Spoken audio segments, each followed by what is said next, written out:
J'aurais voulu que quelqu'un rentre dans ma vie comme un oiseau qui rentre dans la cuisine et commence à casser des choses, à se heurter contre les fenêtres et les portes, semant destruction et chaos.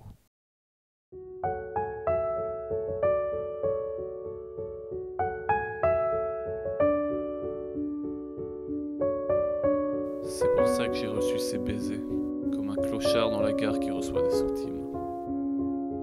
Je savais, ne demandez ni comment ni pourquoi, qu'on allait même partager nos brosses à dents.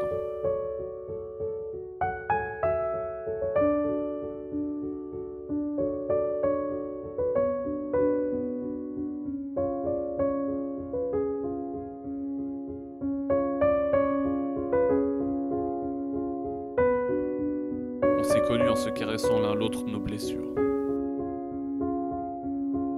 évitant de trop se rapprocher. On voulait que le bonheur nous envahisse comme un virus dans un corps malade.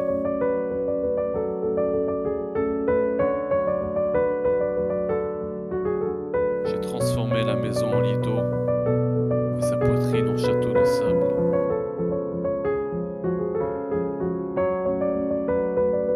Pendant la nuit, nous avons parlé dos à dos dans nos rêves et nous étions toujours d'accord.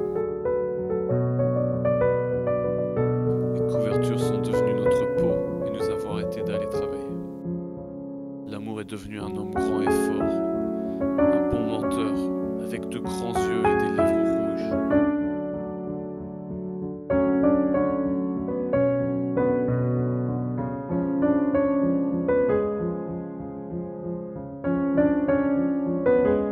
Je l'ai regardé se défoncer et perdre le contact. Nous écoutions Nick Drake et elle m'a dit qu'elle était écrivaine. J'ai lu son livre en 2 heures et demie et j'ai pleuré sans m'arrêter comme dans Bambi.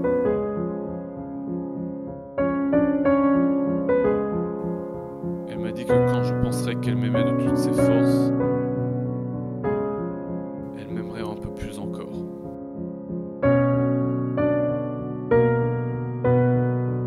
Mon ego et son cynisme s'entendaient à merveille. Nous disions, que feras-tu si je meurs? Et si j'avais le sida?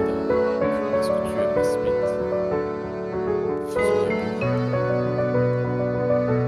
Nous avons laissé nos empreintes digitales dans toutes les chambres.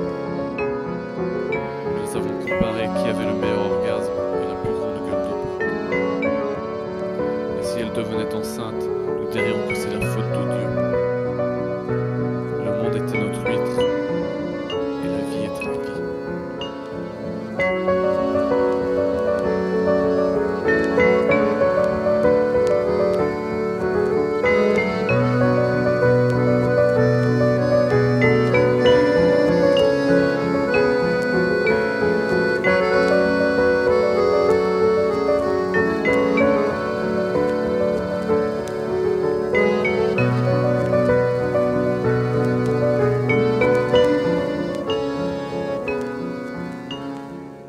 Mais c'est à ce moment-là qu'elle dut partir, voir son copain, sa famille, son animal de compagnie. Et sans elle, j'étais perdu. Je me sentais mal tout le temps. Peu importe qui j'embrasse ou à quel point j'essaye de charmer de nouveaux oiseaux.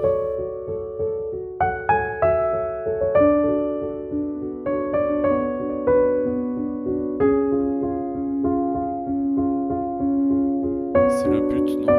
De nouveaux oiseaux qui m'enverront sur un câble, d'en dessous du sol jusqu'en l'air, à sa place.